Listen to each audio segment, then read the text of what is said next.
everybody, and welcome to the ABC of haunted stories. Haunted things, because we ran out of letters for paranormal strangers. Oh, apparently somebody's going live, as all my ding ding ding start saying. There we go, I've got rid of it. So, I am Anne Rekovich from Oz Paratech, and this is Renata Daniel from Newcastle Ghost Tours, and together we are Frightfully Good. Oh, we're different Frightfully Goods tonight. That's all right. So, Renata, have you had a good day? Oh, it's been super, Anne. Thank you very much. No worries. I just thought we'd get that over and done with. We've got a nice little cauldron going here with a bit of incense. And we're also going to throw in some banish negativity. There we go. And I'm just going to waft it in her direction. Anyway, I should open up this door, Renata, before we all expire. So welcome, everyone. This is actually season 3 for the Frightfully Good podcast. It is. The first season, we just talked shit about everything and we've, anything. We've got so good at talking shit. And season 2, we decided, well, we better get our act together and actually talk about something and prepare notes. So we went through the ABC of paranormal strangeness. And now we are up to the ABC of hauntings. So shall I turn on the recorder? Oh, why not? So I can start swearing straight away. So welcome everyone for our season opener, which is of course letter A. A for all things ooky and spooky and haunted things starting with the letter A. Oh, yay, Cag's not working. Hello, Kay. She's got a hard boss. She does. Makes blood come from a stone. So tonight, just in case we get that question, is not our tarot night. It's our edumacation night, where we actually try to impart a little bit of knowledge. And tonight I'm trying this StreamYard via Chrome. I don't normally do it by Chrome, but I think we can get sound happening. Hi, Justin. Hi, Carrie. Julie. Hi, everyone. Pyrenees. And I'm just trying to get... Oh, there's Christy. She's on as herself. Isn't that a nice change? Oh, there's so many coming on. Thank you. Oh, and we've got Philippa from Nelson in New Zealand. Hello, Wow. Philippa. Welcome. You two are a freaking worry. I know. Our poor husbands have no hope. Craig, what makes you say that? What makes you say that, Craig? He's got love hearts. Now, everyone, tag a friend. Bring them on. Share this delightful hour that is to come with others that you really hate. Make them suffer as much as you are Just going to. let me get some more of that negativity stuff on and we'll fix her up. It is the dark of the moon. No, actually, it's success. I'm putting success on. We're going to get some success happening. This is a little combination of herbs and resins and things that we're chucking on here. Now, Anne, did you hear something really interesting a few days ago? What, Renata? Tell me. The fact that there is a documentary coming out called The Space Between. Oh, wow. What's it about, Renata? It is about one woman's journey through her memories and her connection to Q Station at Manly. Wow. Do you know anybody that's in it, Renata? I think I might. Who would that be? That would be you. And you. Really? Yes. That's crazy. I thought that was just a dream. And we've got some promotional things that are starting to happen, which is really exciting. And one of the things is that we are going back to Q Station to do a live cross. And we've just found out that a major TV station is also coming. We're not going to say anything about what that is yet, to do some footage. Once we can confirm that for sure, we will let you know where you can watch that. And we are going to do something at Q Station that has never been done by professional people before, just idiots. We're going to throw our clothes off and romp naked through Q Station. It's going to be a nudie run. No. From the top all the way down the bottom. Yes, but it's the live cross is scheduled for 9 p.m. Thursday week. Not this Thursday, the following week. So yes, that's what we've got coming up. And we've also got coming up this weekend on Saturday and Sunday something really interesting too. Yes, they're going to find out whether we actually have brain waves. If we have any psychic ability whatsoever. And I'm very frightened that they will work out that I have none. I've been stringing along all this time. No, you and your tarot cards are too accurate. It's me that I'm worried about. So for those who did the Paranormal Conference weekend, you would have seen Oksana, who ran the very first of our talks for mind mapping. Well, Renata and I are going to be two of 8 participants, and Christy's coming too. And we are going to have electrodes put on our head, and they're going to induce us into certain states. Does that mean we get to try drugs? No, probably not. I don't think so either. It's going to see whether we actually can meditate. But it's to see whether when we go into the state of when we are meant to be communicating with spirit, whether our brain waves change. So we will find out. Yeah, I'm scared. I'm scared too, but I'm going to go do it because I need to. I need to. What if we find out we're both super duper mediums? We'll put our prices up.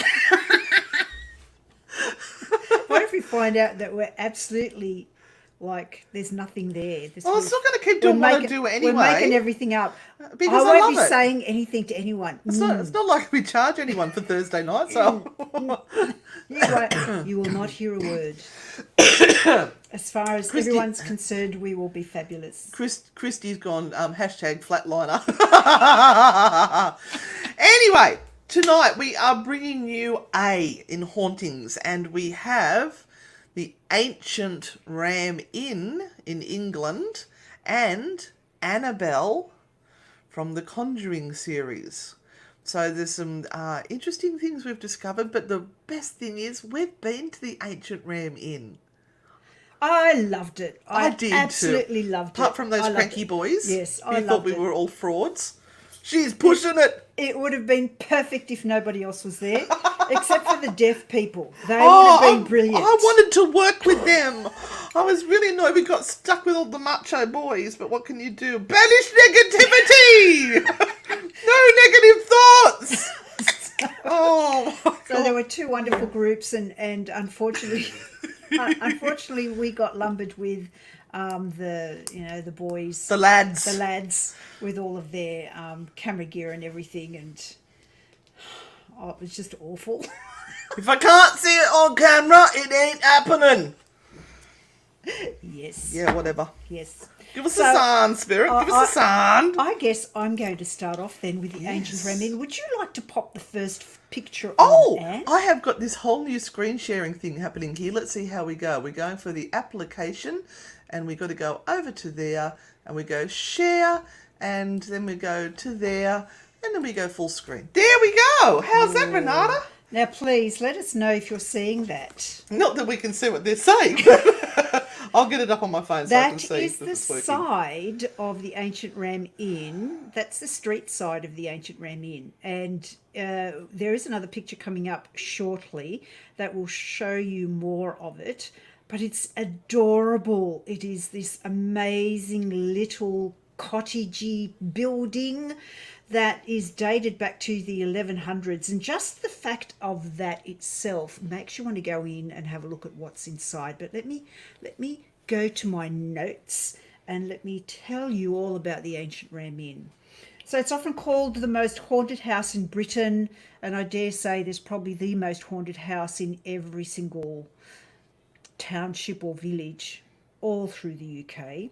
But this uniquely historic, ancient-looking inn also happens to be the oldest building in Wootton-under-Edge, a little village in England about 40 minutes from Bristol. And actually, when I was looking through these notes, Anne, it actually said that... I'm just looking here. It still seems to be stuck on my list of photos rather than... Oh, no. No.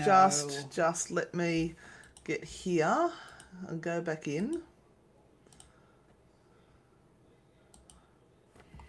Just hang on. Of course, it would do it for you, wouldn't it? Of course.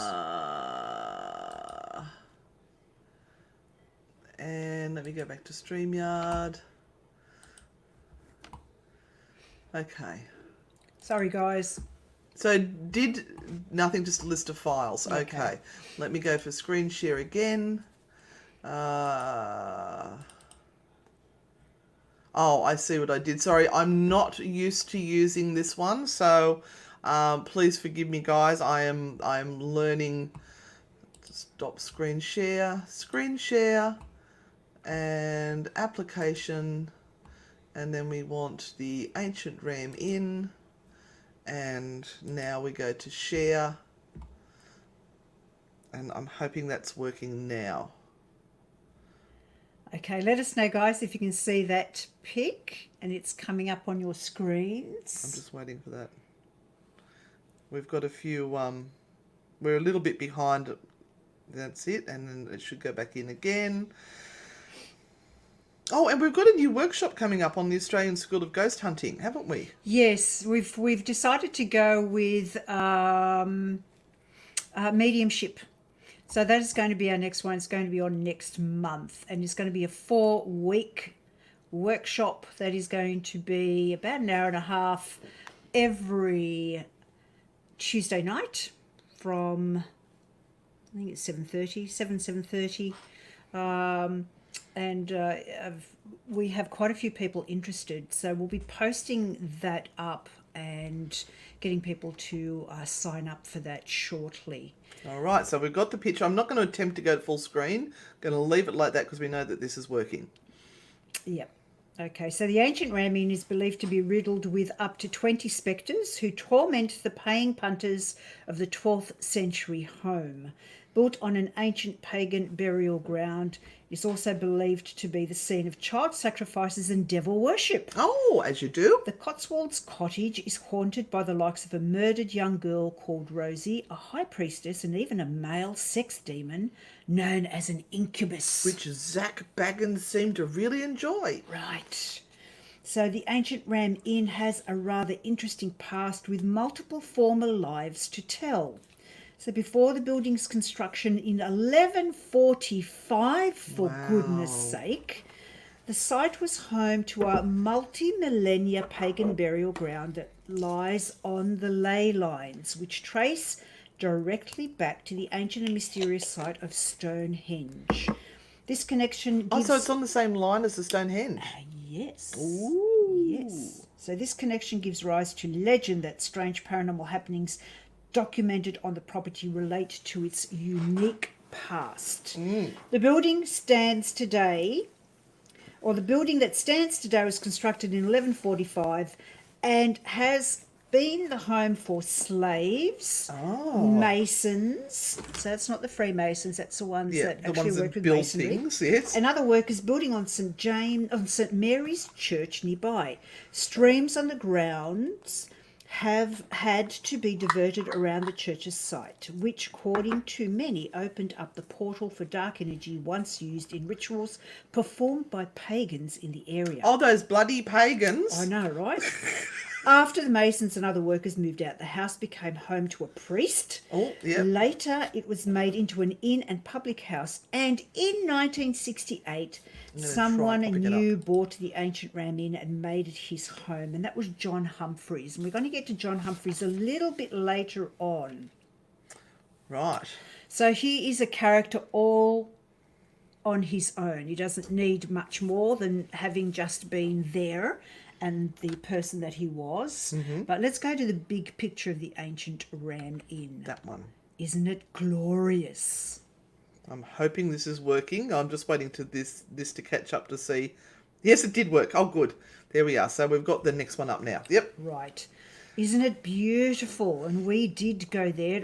It was a very spooky ride in the mists. Oh, that was terrifying. And apparently that is something quite normal around Wootton on Edge, under Edge. Wootton under Edge. We went through fog that I have never experienced in my life. And I grew up next to a foghorn, so I know what a good thick fog is. But this was unlike any fog I have experienced. We could not see the road. No, it was terrifying. And we were on these little dirt tracks that were going down hills. I was just really glad we're in that big 4-wheel drive Jag thing that they gave us, because I would have felt very unsafe in a little car. But it was also the first first evening that you got it, so it was actually just terrifying in that Jag. Yeah, it tended to drive itself, that car. It was so good. Gosh.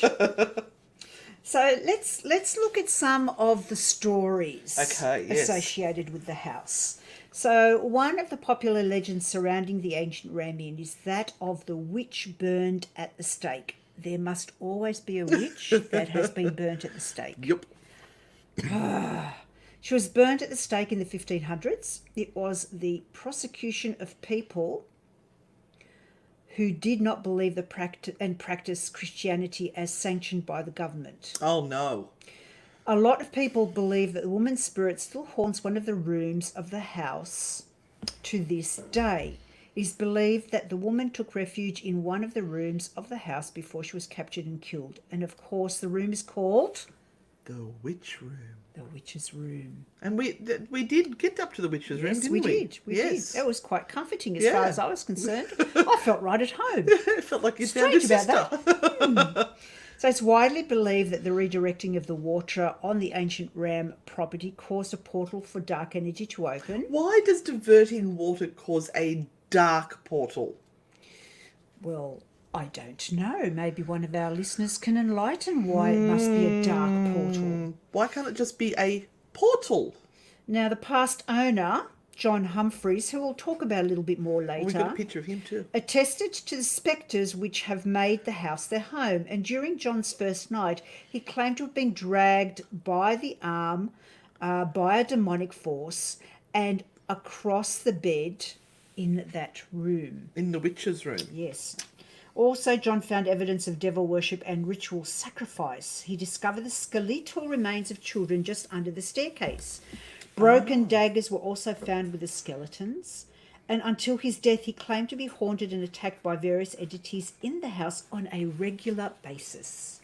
There have been many sightings of previous owners of the inn seen residing and sitting together with the patrons of today's time.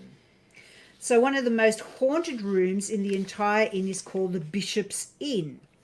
The room is found... Bishop's Inn? The Bishop's Inn. Right, okay. The bishop is in, not out. The Bishop's Inn. Yep. Interesting. The room was found on the first floor of the house. When the inn was still a bed and breakfast, a lot of guests would not want to sleep in the room. Some who did sleep ended up fleeing in the middle of the night. Oh, they had fleas? It is said that the ghost of a monk haunts the room on a regular basis. Oh, the monk. Yes, there seems to be lots of monks haunting things. The Black Friar Pontefract was a monk friar. What is it with monks haunting things? Obviously, they didn't have a very happy life. No.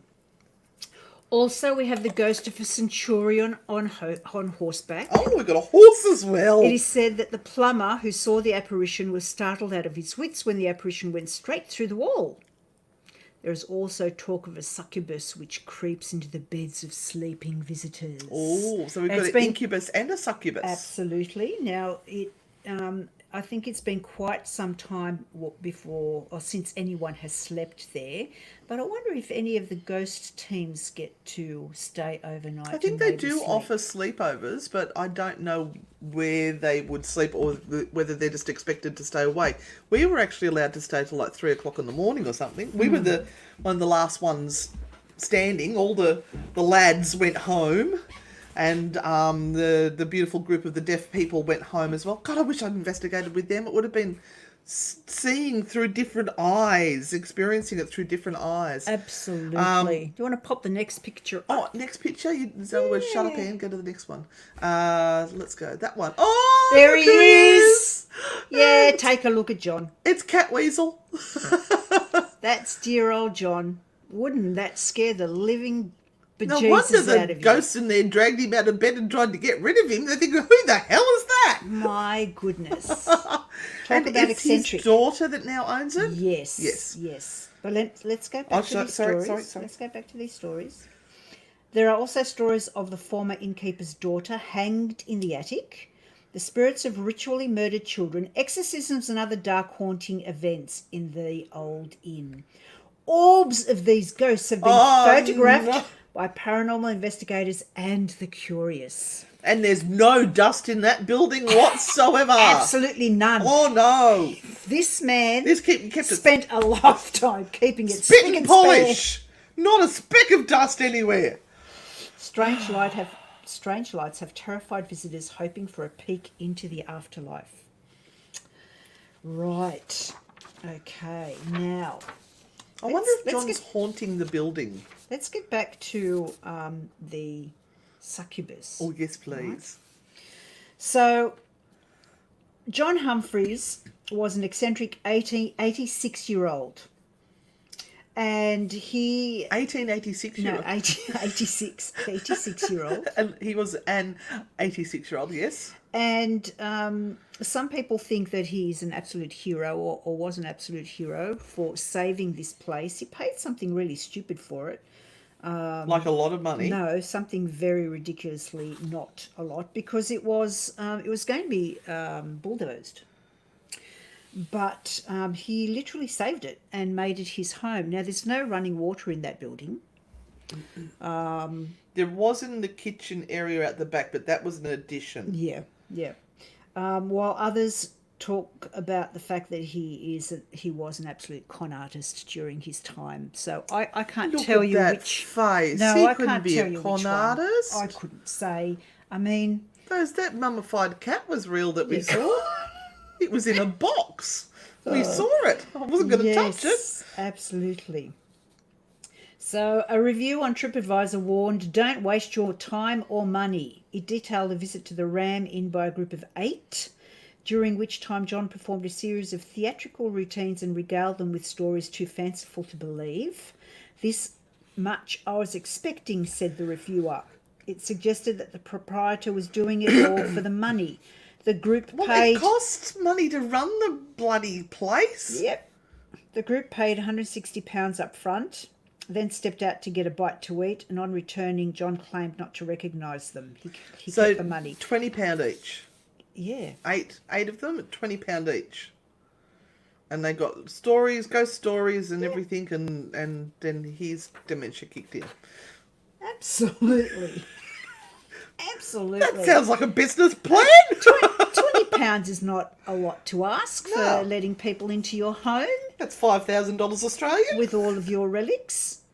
So John lived there since 1968, and it seems that since that time, the stories of all of the poltergeist activities really ramped up. Oh, I see. Right. From 1968. Right. When Absolutely. John was living there, all of a sudden all these stories are... Yes, he was tormented during his sleep. So he talks him. about the succubus, along with its male counterpart, the incubus, which is sometimes called a sex demon. Didn't Zach get them muddled up and called in the male one? Oh, I don't know. He did. Interestingly enough, I'll read you this little bit because this is quite actually interesting. This is interesting to hear about the incubus everything and you've said succubus. so far has been really interesting. Oh, thank you so much. No worries. Calling an incubus and succubus sex demons is simplification, as the origins of this supernatural entity are far removed from the biblical science of demonology. Rather, the succubi were first described in a Hebrew myth that placed them as the offspring of Adam's original wife, Lilith. Ah. So, excuse me. He's been married twice. He's been married twice. Take that, Christianity, with your one partner. There you go. What happened to Lilith when she was kicked out of the Garden of Eden? She and didn't Eve fit the turned up? story so well, so she got bumped off. So, preying on the sexual energies of humans, the succubi would later be linked to the sirens of other folklores. Ah. In the 15th century, a volume called the Malleus Maleficarum posited a reproductive cycle whereby succubi stole seed from sleeping human males. Now, I wonder how that happened, but never mind. That's another. They'd just wake up That's with another wet story. sheets. Somehow subverted it, and then the same seed would be used by incubi to impregnate human females. Oh, I know how they did it. They went... These women would subsequently give birth to deformed supernatural children. So if they had a deformed baby back then, they blamed it on a demon. Absolutely. Now, but listen, this is where it all goes pear-shaped. Okay. During the Middle Ages, incubi and succubi were often blamed as the cause of erotic dreams. Oh! Some even welcomed them, and on his deathbed, Pope Sylvester II confessed to having had relations with a succubus You know, that had Sylvester used Stallone was named her after him. influence in helping him achieve rank and power within the church. Oh, so he's used a demon to help him climb to the top. Nothing wrong with that, is there? No, because No, if the absolutely Pope can not. do it, that's fine. That's right. Absolutely. But yes, not John gonna say anymore. John Humphreys, took care of. Isn't he a gorgeous man? Let's go to the last photo. Okay. Oh, I use this one, don't I? Oh, there's that's one more there's after another that. one. There's another one. That's right. That's the ancient grave, ladies and gentlemen. So they had Doesn't look staged at all. So they had a group of ghost hunters come in, and they were allowed to go for a dig in the back of the Ram Inn. And Did lo he and say behold, dig here? I love the sign, the ancient grave. Mm-hmm. Isn't it beautiful? There are pointers everywhere through this house, guys, just in case you don't know what things are. They're all labelled. So this is the ancient grave, and this is where they found some bones and some other relics in there. Oh, that's right. Cag and Alison went too. Someone said, "Is it worth a visit?" And yes. Cag said for sure, and yes, I totally agree. Absolutely for sure. Absolutely. Just the fact that it was built in 1140s is insane. Absolutely. Yes, and unfortunately, you're not going to get in yourself unless you pay a lot of money, or you sort of get into with another group, one of the ghost hunting groups that run tours there. Getting in touch with the owners. John was really difficult to get in touch with, John Humphreys, but now his daughter runs it. And there have been times that people have said they literally just can't get in contact with her. Caroline. The different groups can hire it out, and they run their own events. It would be like a different group hiring out Maitland Jail and running their own event there. So that's sort of how it works. Now, another interesting thing is that in the building, you will also find the earliest surviving board for the game Nine Men's Morris, which appears carved into a stone ingle look dated 1540. There's some amazing things in there. Just to go in and check it all out. 1540 is 400 years after it was built. Yep. Wow. It's just crazy. We just don't have that history, the white European history here in Australia. No. And it's hard to investigate anything earlier than that here in Australia. Yep. Do you want to go to the last picture? Because I can do that. We sat here. We sat here, and right behind the fire guard, there was a cat ball placed. Remember that? Oh, yes, I do. We had the cat ball. And what did we have on the wine?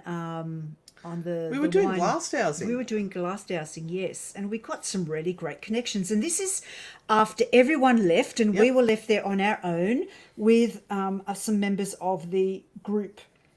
We had one gorgeous lady come and sit down with us, finally. The people that ran the tours with us were not allowed to investigate themselves. They'd been told very strictly they're not to participate in any activities at all. And we said to them, no, don't. You come and sit with us. Come and do some glass dowsing. Come and play with us, because we'd really enjoy that. We know what it's like to be tour guides and not be able to participate and your fingers are itching. And they were so grateful to sit down with us, weren't they? Yeah. We had some fun. Right towards the end, we had some fun. And the young lady she was one of the young ones. She was just learning how to be a guide, and she was really good. And yeah, she sat down with us and we had a glass dowsing session, and we had things happening in there. We had the cat balls going off and we had knocks and things. Yeah, and we were getting we responses. made contact with a priest. If I remember correctly, it was Thomas or Tom. That's right. God, I actually remembered something. Absolutely. Do you want to go back to the main screen? Okay, so it's not that one. Is it that one? Nope, just the main one. So you're not the pictures. You Not want me the to pictures. go? You want me to get out of here altogether? That's correct. Okay, let me go Back to out our lovely faces. and let me close that. And there we are. So yes, if you are asking whether it is worthwhile going to the ancient Ram Inn and finding Wootton Under Edge, wherever the hell that is, it is worth the drive to go there, and it is worth going into seeing, because it is a most astounding piece of history. And we're very lucky that they didn't bulldoze it when they were deciding to, and that people like us can go in and see And everything people like that's in Kagan there. Alley. But honestly, it is a mishmash of everything that you could imagine, and stuff is everywhere. There is a mummified cat literally in a glass container that they found. And they've cleaned it up a lot, apparently, from what it used to be like. Carolyn has got in there and worked hard to make it more presentable. So it definitely, if you get the opportunity, go. Yeah. And you make up your own mind to whether it is haunted or not. I would assume anything that's old and the walls are still standing will have stories to tell. Absolutely. Karen, it is Wootton Under Edge, In which England. is just out of Bristol. Yeah, we drove all over the countryside getting to that. I didn't think we were going to make it at one stage. I thought we're going to be stuck in this car overnight, frozen to death, and we're just not going to get there. And in the morning we'll wake up and we'll turn the corner and the bloody building will be just there. But we stayed in a nice Airbnb. It was a really wonderful stay. It was lovely, except it was right down the end of the street and we couldn't turn around. Remember that? Oh, we kept getting lost. It's not that big in town. We kept getting lost. One of these tiny streets. Oh, and yes. the ambulance came up. And we got blocked. We couldn't get blocked. It's hilarious. Someone's getting carted off. We thought, well, we can't be pushy. We just have to wait. Yeah. So, thank you for the first segment of A in the ABC of Hauntings. If you like to give us some hearts, give us some hearts. Stay tuned, and Anne will continue in a moment with Annabelle. That's right. She just has to stop the podcast. So, yes, I'm doing Annabelle, which was exciting. We were going to do an Australian one, but we just didn't have the time to research it as well as we had liked to. And last time I did an Australian one, I got into trouble. I posted stuff that I shouldn't have, and I went, oh, okay, let's just not. Yes, so we're going to get on to Annabelle. We're just going to start this off. Anyone got any questions for us on any of that? Karen said that she remembers us doing a live cross there. So yes. Hopefully you can even go back onto the Frightfully Good and find the live cross. But anyway, let's get on to Annabelle. I'm going to try sharing my screen again because we're getting so good at this. Oh, that's not good. I've got too far. Technology.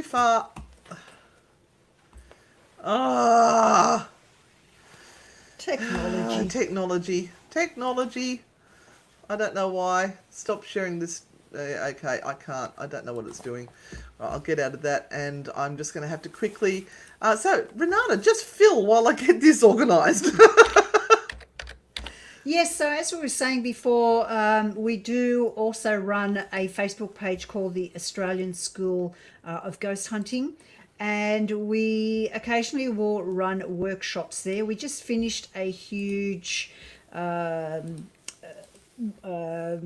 weekend conference. Yeah, the C word. Yes, a weekend conference, and so this is going to be our first workshop after that conference, and we're going to be running it in August, and it's all going to be about mediumship and finding out that all of us have some talent in that area. We may not be fantastic, we may not be rubbish, but we are all somewhere in between. And we're going to learn how to really upscale those skills, and especially if we're ghost hunters, and we can really partake of the learning of how to connect on a more deeper level. That's what we want to do. Oh, I've just realised that I didn't tick the box that says that you can hear. So let me just do that one more time.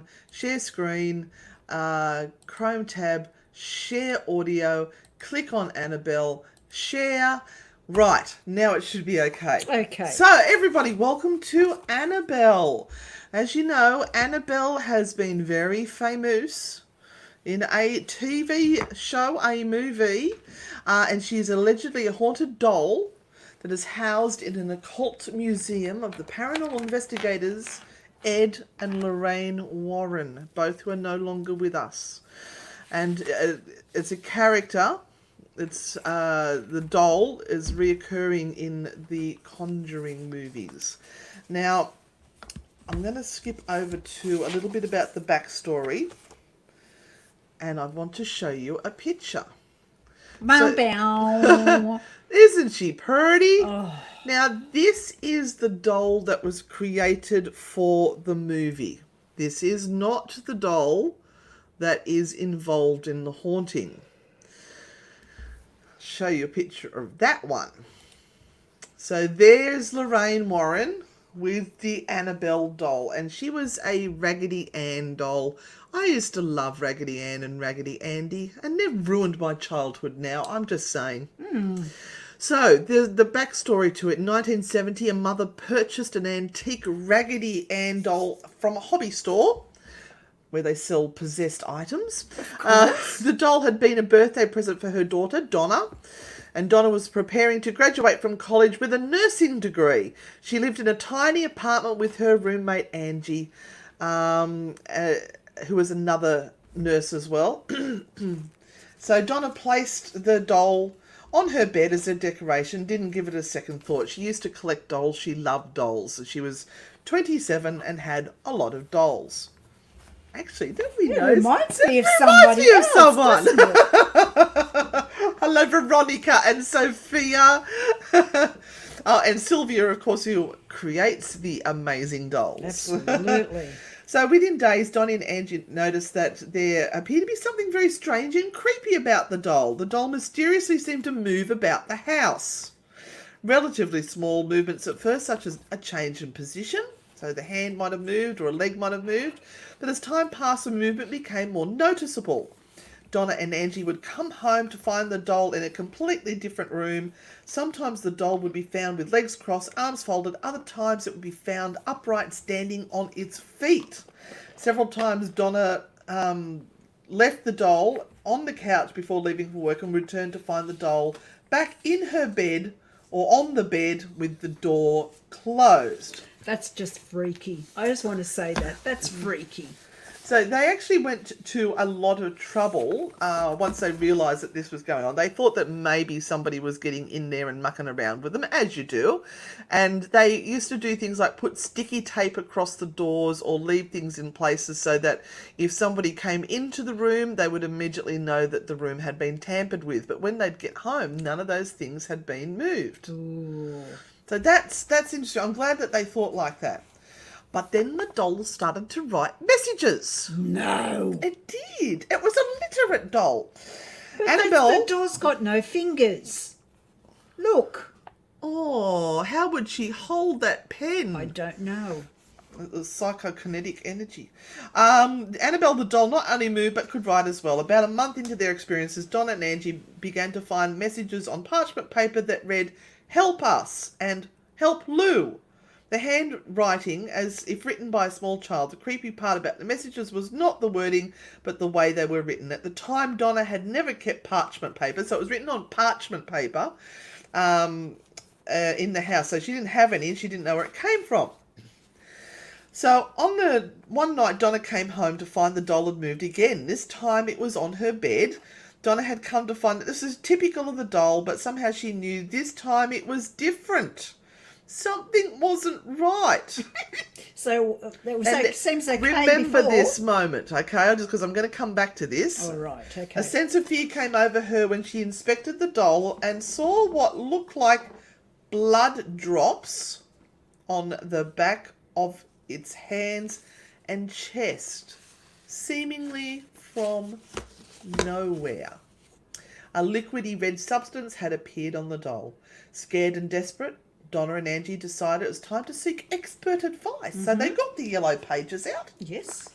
As you do. And got to P. And they got a medium. Oh, to M. Okay, M.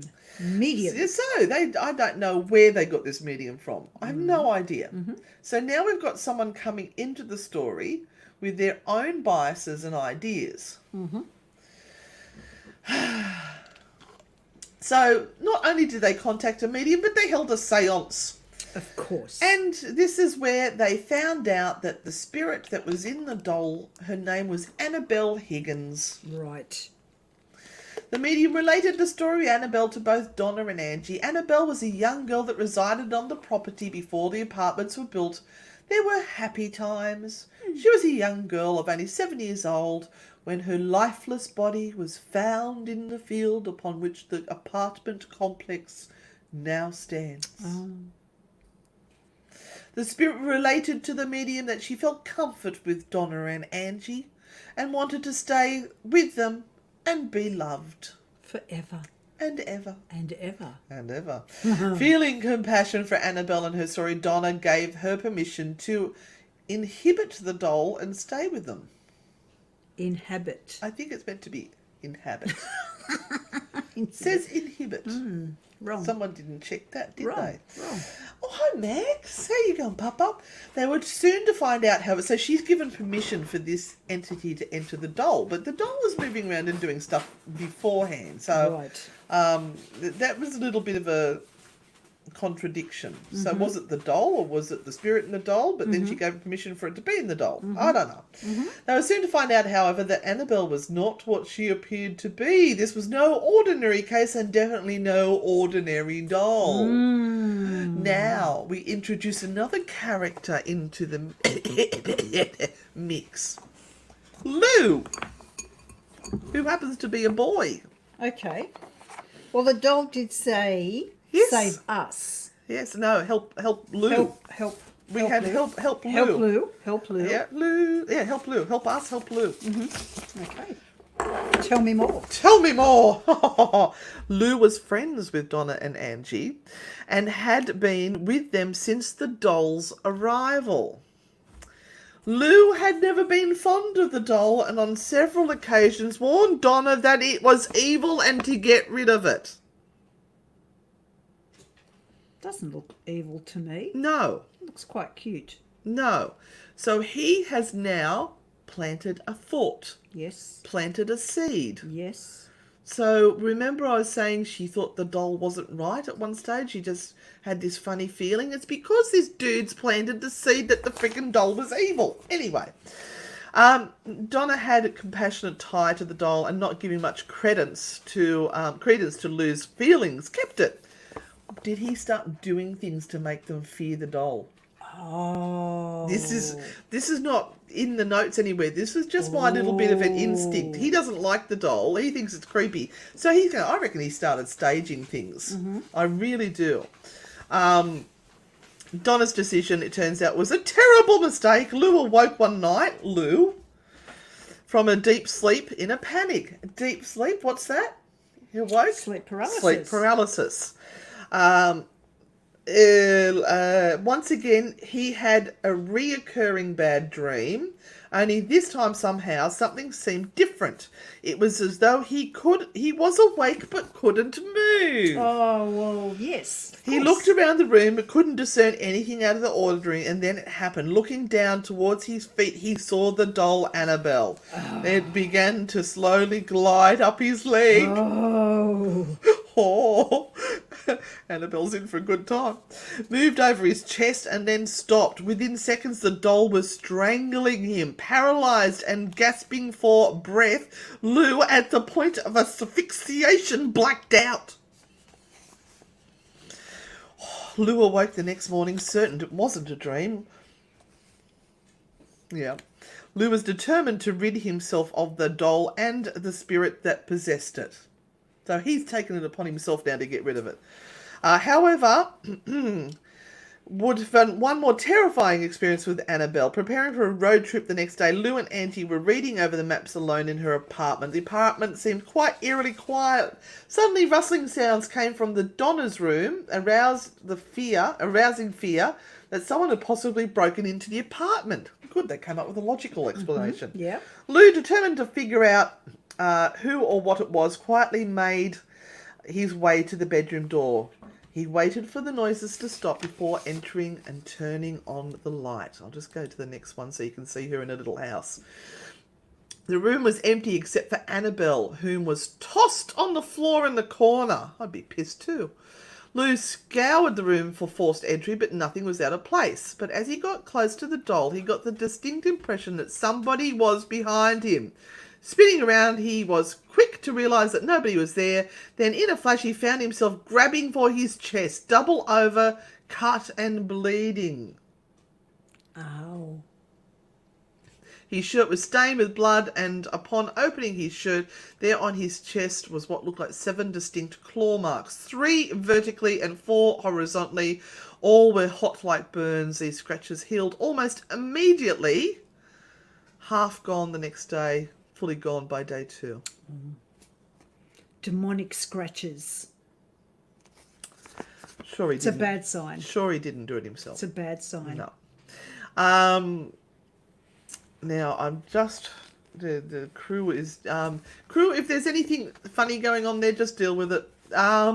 Anyway, the Warrens. So now the Warrens turn up. Yes. Donna finally was willing to believe the spirit in the house was not that of a young girl, but inhuman and demonic in nature, because she's experienced in these things. Absolutely. So what do you do if you think you've got a demon in your house? You contact someone who is going to verify that for you. Absolutely. Because then you'd be right. After Lou's experiences, sorry, I'm not meant to put some more of that negativity shit on there. Let's just banish that negativity.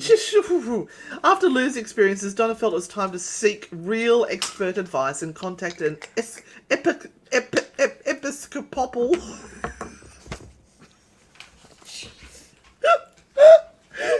a priest.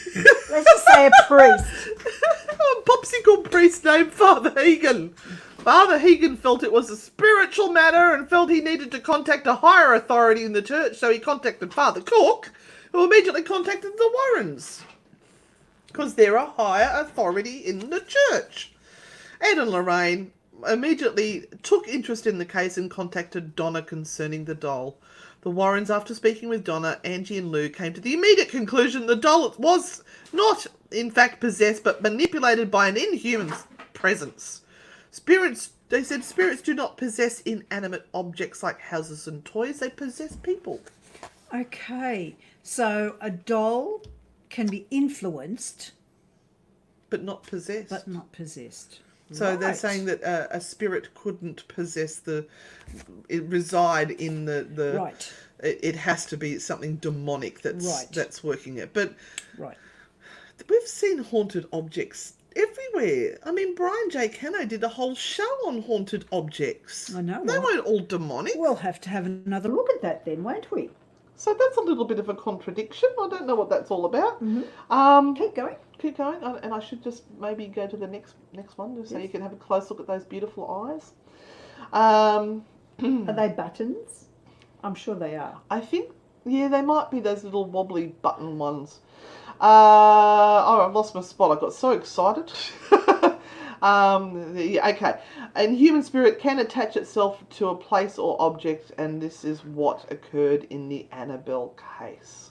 The spirit manipulated the doll and created the illusion of it being alive in order to get recognition. Now remember, this is supposed to be a true case. Oh, we seem to have disappeared off the side there, but that's okay. Yeah, that's truly the spirit was not looking. Oh my God, I'm getting confused now. The spirit, or in this case, an inhuman demonic spirit, was essentially in the infestation stage of the phenomena. It first began moving the doll around the park. Anyway, this goes back into that. Anyway, back into the conclusion. Father Cook, although uncomfortable with his role as an exorcist, agreed to perform the 7-page rite of exorcism, a doctrine he recited throughout the apartment, at which point the Warrens were confident the entity would no longer reside there. They agreed to take the rag doll back home with them. Upon leaving, Ed placed the doll in the back seat and agreed he would not take the interstate in the event the inhuman spirit still resided within the doll. His suspicions were all too correct. In no time, the Warrens felt themselves as the object of a vicious hatred. Then, at each dangerous curve, the car swerved and stalled, with every corner causing the power steering and brakes to fail. Lucky they're alive to tell us about all that happening, isn't it? Not many people could really survive something like that. And it's amazing they got the brakes back just in time to save them. Yes. Repeatedly, the car verged on collision. Ed reached into the back seat into his black bag and took out a vial of holy water and doused the doll, making the sign of the crossover. Disturbances stopped immediately and the Warrens arrived home safely, as if nothing had happened. After the Warrens arrived home, Ed sat the doll in a chair next to his desk. The doll levitated a number of times. Nobody else got to see that. They were so lucky to have that experience. Then it seemed to fall inert. During the ensuing weeks, however, it began showing up in various rooms in the house. When the Warrens were away, the doll had the doll locked up in the outer office building, and then they would often return to find it sitting uncomfortably upstairs in Ed's easy chair. Sitting comfortably in Ed's easy chair. So it would get itself around the place, but there is an interesting sort of look at from people who are sceptical of this. Right. I've got nothing to be sceptical about. Right. So, a Texas State University Assistant Professor of Religious Studies, Joseph Laycock, says most skeptics have dismissed the Warrens Museum full of off-the-shelf Halloween junk dolls and toys, books you can buy at any bookstore.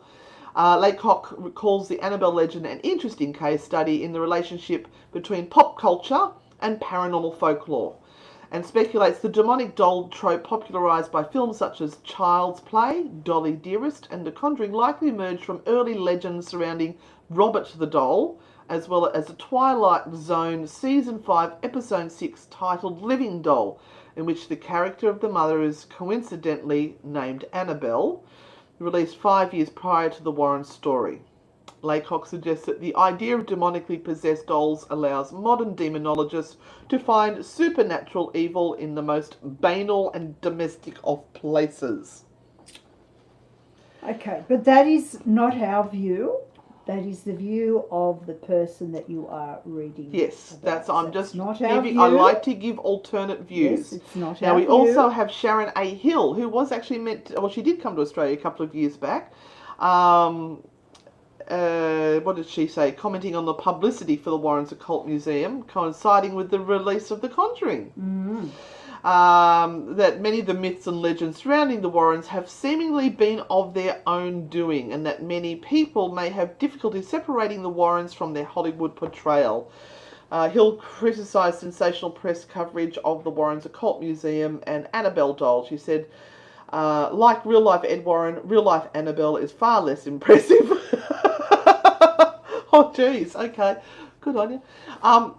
And just another thing to be aware of is that from Annabelle came the movie Annabelle, then Annabelle Creation, Annabelle Comes Home. The doll made a brief appearance in The Conjuring 2, Aquaman, as well as the Curse of La Llorona and Shazam. In regards to Ed Warren being a demonologist, he was a self-made demonologist. He self-studied, so not actually qualifications as such. Would you like to put us back on the screen? Oh, well, you're a little bit worried. I actually had something else to share there. Oh, okay, yes. Now, this is something that I found really interesting, and I watched it live. They had to move Annabelle from one case to another. And I'm hoping you can hear the sound, so let me now. Yeah, I like how she loved to be in a recliner chair. So they made this big deal about moving the Annabelle doll, and this goes for 10 minutes. I'm not going to play all of it. So we're in the Ed Lorraine Warren. Welcome to the Warren's Occult Museum. We're here filming live where you get to witness the transportation of Annabelle from the old case to the new case. The most diabolical, most haunted, most evil item in the occult museum and around the world. I want to hand it over to Tony, and Tony will explain a little bit about Annabelle and how NESPR was founded. Thanks, Dan. Welcome, everybody, on Facebook. We are here live at the Occult Museum, the Warren's Occult Museum, which was founded in 1952. Now I'm going to jump a little bit Warren, because it does go on and on and on. Then Dan is going to use extreme caution, and we'll talk about that, how he's going to transport the doll over to the other case. As you can see, this is Annabelle. This is the real Annabelle doll. I'm going to open the case up, but I'm not going to touch it right now because I don't have any gloves or anything on. No, That's don't the open real doll. the case! Oh I'm gonna my start out God, with what the are you doing? St. She's had garlic for You dinner. fool! Saint Michael the Archangel, defend us in battle, be our protection against the malice and snares of the devil. Oh, can May you God be a little rebuke bit him, more we animated, humbly mate? pray. And do thou, O Prince of the heavenly host, by the power of Alright, God. so we've got all these thrust prayers into that go hell on. I'm just Satan, going to be jumping a little bit. Priest. Now, I'm going to have Dan do it for that reason, because he already visited the priest and had the blessing. So he's over been him. to the priest, he's So done his Dan is going confession to and had do his it blessing. Now they get like very these quickly. chainmail Before we gloves even or do it, we're something gonna get some more on holy water and to put get some more her holy out. water on Dan's hands, as you can see here. So now they're dousing his hands in holy water. And Dan also he's Roman Catholic. He just converted to Catholicism, and so am I. Now we're taking this very seriously. This is not a joke. I want you to know this is not a joke. This doll has So caused for the havoc people to on many, the many podcast, people. I'm very sorry, And but we we believe are it listening. is the cause of the death of a young man who came here on a motorcycle one day. Ed Warren was giving a short presentation in the museum. He had about 10 or 12 young people here. And as he was talking about the doll and the history of the doll, and happened to mention that one incident happened where Lou, a fiancée of one of the girls who received this doll Can you from her just hold mother, that earbud near there? Lou I'm had a just gonna terrible try and nightmare. Jump a little bit more. he was laying on the Now couch, maybe plug in some more Annabelle's on the headphones other just end so of the that couch in this podcast apartment. listeners can hear what's happening. And he woke up with a start, and he started to sweat. And he said, geez, I just had the worst nightmare. And Donna, who owned the doll, looked at Lou and said, what happened? He said, I had the worst nightmare in the world. I had a dream that this doll was crawling up my leg, finally started strangling me to death. Well, that's the He was story very you told. eerie. Yep. Yeah. What he did, though, is he took the doll and he grabbed it with both hands off the couch and he threw it across the room. And as he did, he said, this is just a Raggedy Ann doll. It couldn't hurt anybody. As he did that, 7 psychic wounds appeared on his chest, 4 on his chest, 3 on his stomach. The kind of wounds where it looks like a scratch mark where blood would come through his t-shirt. And that's when they knew that they weren't dealing with anything that was human. Alright, so I'm just going Ed to was jump a little bit explaining more because something that it's... you know nothing They about. still haven't You can't taken the see doll it. out. Yeah, we're 5 minutes what he in did. and the doll's still there. And Yeah, Ed told you him and think his girlfriend getting anything out of the that she hospital. possessed said would that be all the over last the thing room she by could now. recall was laughing and joking about is transport this doll Oh, from come one on, enclosure take it out. contact Oh, with no. the Here we go. aura of that doll, No, which no, is we're on the touching aura of the doll do at not the to moment. handle it and do it. And while you're doing that, I'll open that door on that one, okay? Got it. Here we go, here we go, here we go. He's got his oven mitts on, he's ready. So they've opened the Annabelle door, they've now got... I'm not joking about the oven mitts. What if we dropped it? That would be so funny. Oh, he's cuddling her. Oh, bless. Poor thing. Bless. New case. Oh, wow. You notice they've got music playing in the background as well. What a huge transportation. That was like all of 3 steps, you reckon? Yep. Fix her up. Go on. Make her look pretty. Last sign here too. Make her look pretty. And there are actually videos online as well where they supposedly the doll moves, but in actual fact it's just the angle of the camera, or that it's slightly Pull my glove. Yeah. you know, out of focus or something. So it appears Now, that it this moves, doll, but it ladies and actually gentlemen, is doesn't. never going to leave that case So again. there we go. Annabelle's This back is in the the case box. that will stay here in the museum, and we'll transport it to the I feel so much sacred better. facility. She's in that The box latest now. case I'm- will never I'm leave that relieved. To case. stop this so I can get I'm to relieved. the there we are. So this was the story. Hang on, go back. This is What looks to be a welcoming home, nestled in the quiet town of Monroe, holds a very unwelcoming presence in the backyard.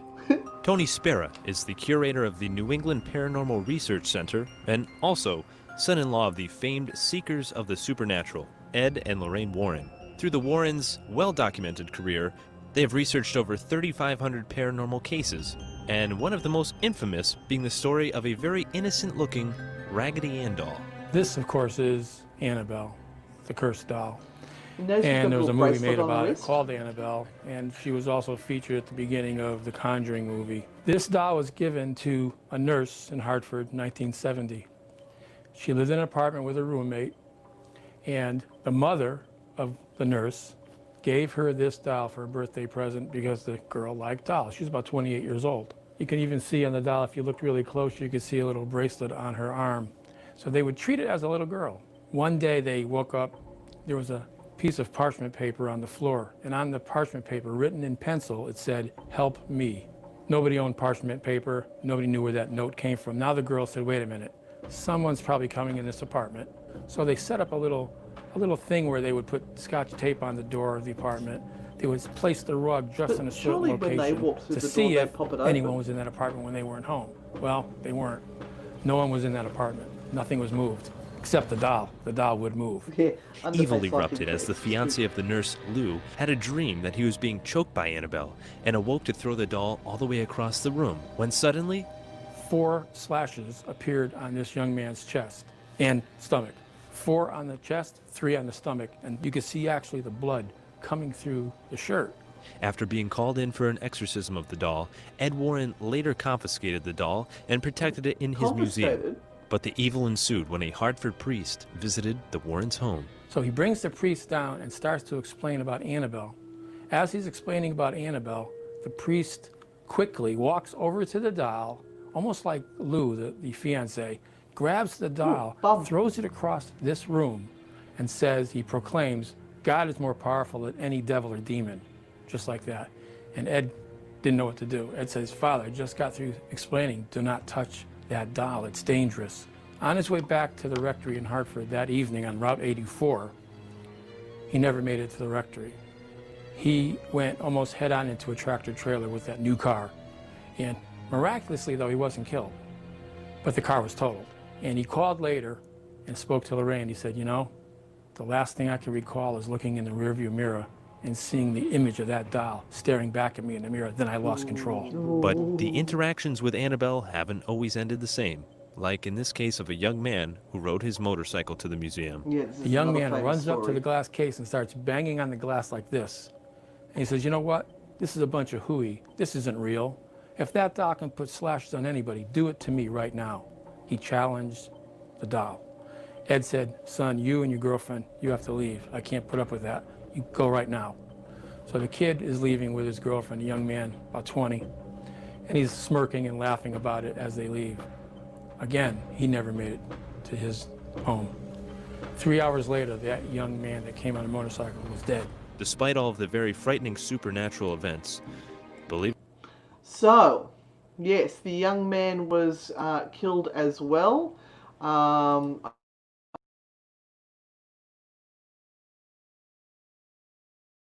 There we are.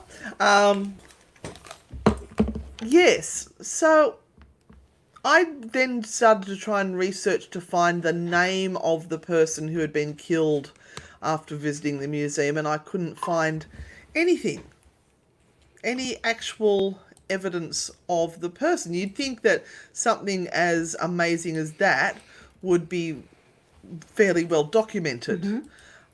Apparently not. Apparently not.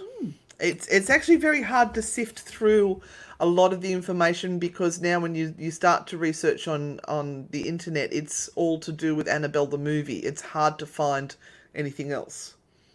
Are there any pics of the psychic scars? Catherine asks. I Yes, don't know. no, not that I know of. All our comments seem to have frozen up on the side. I don't quite know. Oh yeah, we got it back. But I don't know. I wasn't there, so I can't say whether it actually happened or not. The Warrens are very well respected in the spiritual community.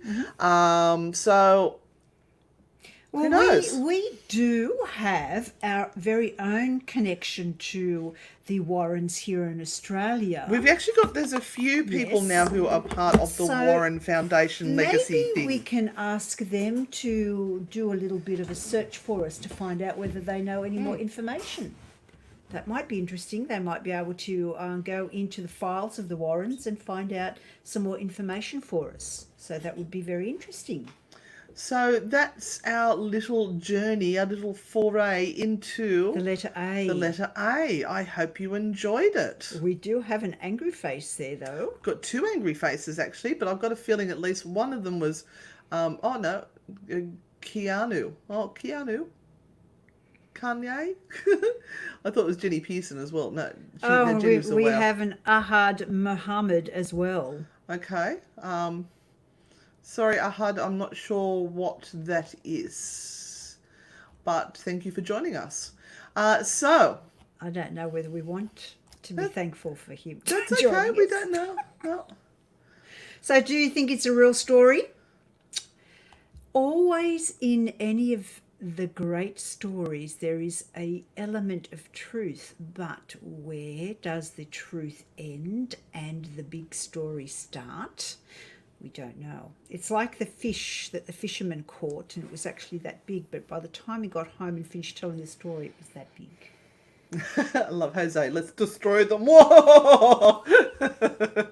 So, yes, next week we'll be on to the letter B. B. Now, Thursday night we will be on for our tarot, but the following week we will be at Q Station Manly, so unless we do it early, we won't be able to do it. That's right. We might be able to do a little bit of a warm-up tarot from Q Station, but we shall see. It depends, depending because on- we have to help Bianca set up the room for some things she has planned. Not fake phenomena, just she wants to dress the room. We won't go any And further. I'm actually not sure how Monday is going to go, because we have a little assignment. How do I do that? We have an assignment on Monday night in the city. On Monday night in Yes. the city. Yes. Okay. I'll let her know later. All right. She's forgotten all about it. I have. There was something else I was going to say, and it's completely gone. And we have our prices for Norfolk Island.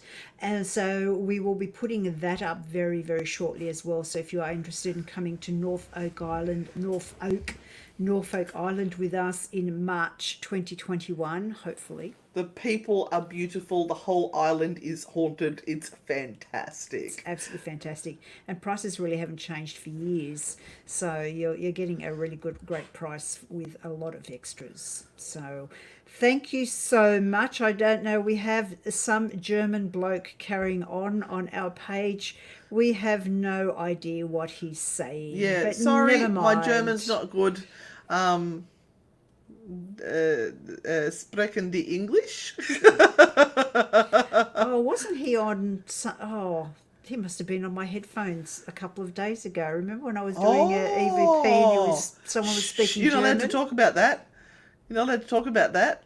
Okay, I'm not saying Oops. anymore. All right, we're going. Mwah! Nighty nights, everyone. See ya Have a all. great week, and we shall see you soon. Bye.